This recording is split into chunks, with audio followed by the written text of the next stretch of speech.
TV updates. Ni katika manispaa ya Bukoba mkoani Kagera. Leo pale Kemondo tuna bandari yetu ya Kemondo kubwa sana. Na sio tu bandari yetu ya Kemondo, imefanywa marekebisho makubwa sana. Sehemu ya pili ya ukusanyaji wa maoni ya nauli pendekezwa za meli ya MV New Mwanza zitakazotumika rasmi kwenye safari zake imeendelea baada ya awamu ya kwanza kukamilika mapema Disemba 15 mkoani Mwanza. Hapa nitoe wito. Kikao hiki kimefunguliwa na Kanali mstaafu Hamisi Mayamba Maiga, mkuu wa wilaya Misenyi, ambaye hapa amemwakilisha mkuu wa mkoa wa Kagera.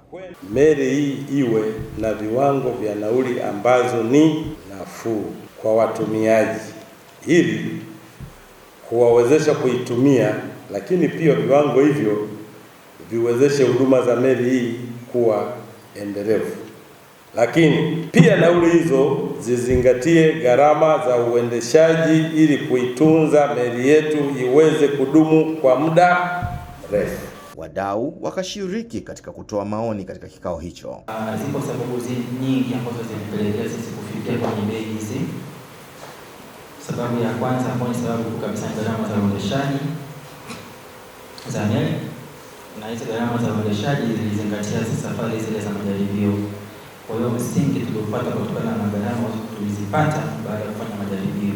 Hapo kwenye viwango vya daraja la 3 mle ndani umetueleza kuna mito miwili, kuna miswaki miwili, bila shaka kuna taulo mbili.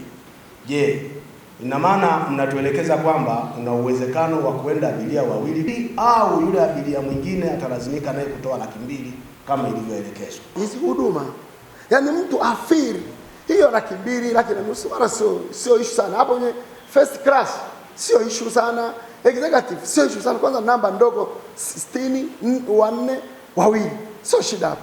Shida sasa focus hapo kwenye 854 na tumesema vizuri economy class.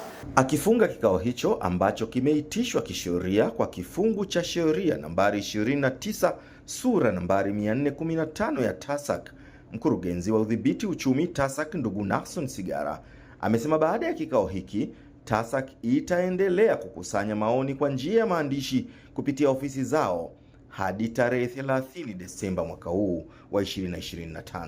TASAC inaweza kuendelea kufanya mashauriano na baadhi ya wadau kabla ya kufanya uamuzi wa mwisho.